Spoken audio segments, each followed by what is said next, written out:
E aí, pessoal, tudo bem com vocês? Vamos agora para uma questão. Na verdade, eu vou fazer esse vídeo em duas partes, um com várias questões juntas sobre o reino animal e aqui, como eu faço sempre, as questões separadas para ficar mais fácil para vocês encontrarem lá no canal, tá bom? Então vamos lá. O UFV, que é a Universidade Federal de Viçosa, em Minas Gerais. A chave dicotômica abaixo representa alguns critérios que separaram os principais grupos ou classes de invertebrados. A simbologia mais indica presença e menos ausência. E aqui tem uma chave, né? E a simbologia, como ele diz aqui, ó, mandíbula, por exemplo, menos, então, ausência. Então, grupo 1 aqui, ausência de mandíbula, mais todos os outros que vão ramificando. Então, a gente também tem que interpretar, além de saber dos conceitos e das características dos grupos de vertebrados. Vamos lá. Letra A. Tendo como base a chave representada, cite A. Um exemplo de organismo pertencente ao grupo indicado pelo número 1 e a classe indicada por 4, respectivamente. Então, aqui vai ser uma questão discursiva, né? Eu gosto muito desse tipo de questão, fugindo um pouco, geralmente, o que cai nas primeiras fases do vestibular. Aqui está com mais cara de segunda fase. E eu gosto desse tipo de questão também que eu escolhi, justamente porque tem muita coisa a ser discutida. Geralmente as questões, principalmente relacionadas ao reino animal, é mais direto. Então dá as características de um grupo só e você precisa marcar o grupo. E aqui eu preciso ter toda uma interpretação, tá certo? Então vamos lá. Um exemplo de um organismo do grupo 1, né? Então eu já tinha falado aqui, só para dar como exemplo de leitura do quadro, ausência de mandíbula. O grupo que não tem mandíbula dentro do reino animal são os agnatas, tá certo? E o exemplo mais comum, mais clássico, é a lampreia, tá? Vou deixar até uma imagem para vocês aí da lampreia.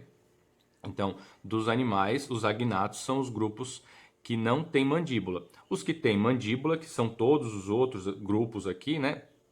Aves, répteis, mamíferos, enfim, são os gnatostomados, tá certo?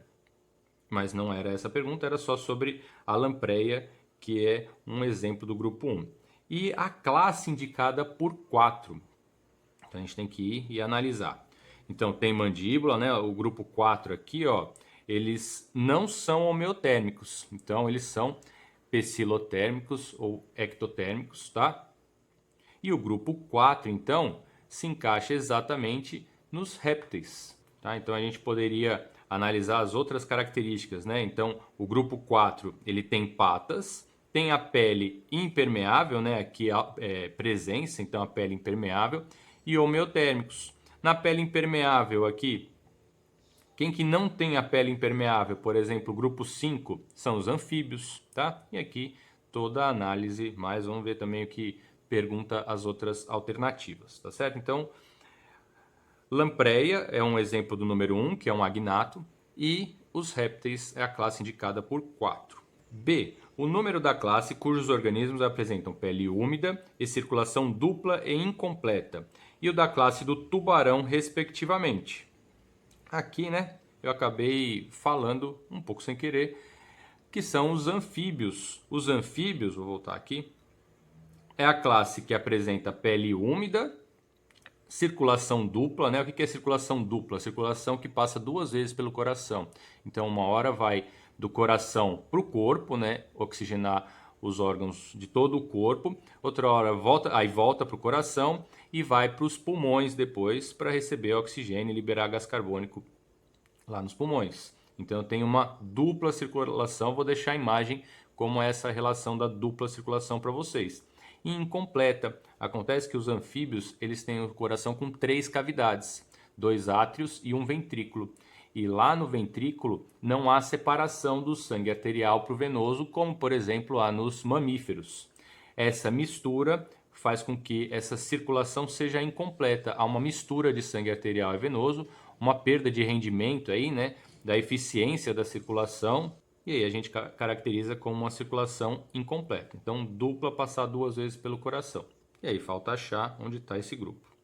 E esse grupo aqui, então os anfíbios, uma característica muito comum e até o exercício pede é a pele úmida. Ela é úmida, bem fina, né, permitindo as trocas gasosas, uma respiração cutânea. Então a pele desses animais não pode ser impermeável. Então a ausência de pele impermeável o que me dá aqui os anfíbios como grupo 5, tá certo? E também pergunta sobre os tubarões. Então, os tubarões têm mandíbula. Os tubarões têm patas? Não, né? Então, ausência de patas.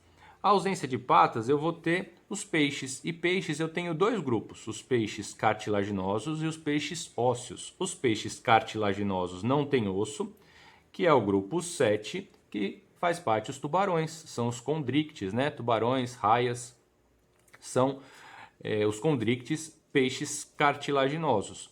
Os outros peixes são peixes ósseos, né? A presença de osso aqui, o maisinho, que faz parte do grupo 6, são os osteíctes, tá certo, pessoal? Então aqui o grupo 7 pertencendo aos tubarões, ao tubarão aqui, como ele pede, os condrictes. Letra C. Duas outras características importantes, além das indicadas, que sejam exclusivas da classe 2.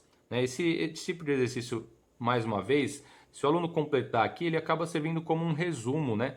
Então, por isso também que eu gosto bastante. A classe 2, então, seguindo o caminho, né? A gente já fez isso algumas vezes, mas então, quando a gente chega aqui, ó, homeotérmicos são homeotérmicos e homeotérmicos é que controlam a temperatura corporal, né? E só temos aves e mamíferos, então 2 e 3 são aves e mamíferos, mas aqui a gente vê pelos, presença de pelos, o 3 são os mamíferos, né? Só nós mamíferos temos pelos. E a ausência de pelos, na verdade, vai ter penas as aves. E aqui já é uma das características importantes do grupo 2, que são as aves, que é a presença de penas. Outras características que a gente pode citar, ossos pneumáticos, né? Os ossos têm pneu, vem de espaço, tem cavidades internas, tornando o osso da ave muito mais leve, diminuindo a massa e assim a densidade do animal, facilitando o voo. Então aqui eu já teria duas características das aves importantes, só para a gente não se estender respondendo completamente a letra C. Tá certo, pessoal? Qualquer dúvida é só me escrever nos comentários ou nas outras redes sociais que eu vou ter o maior prazer de responder. Um abraço e até a próxima.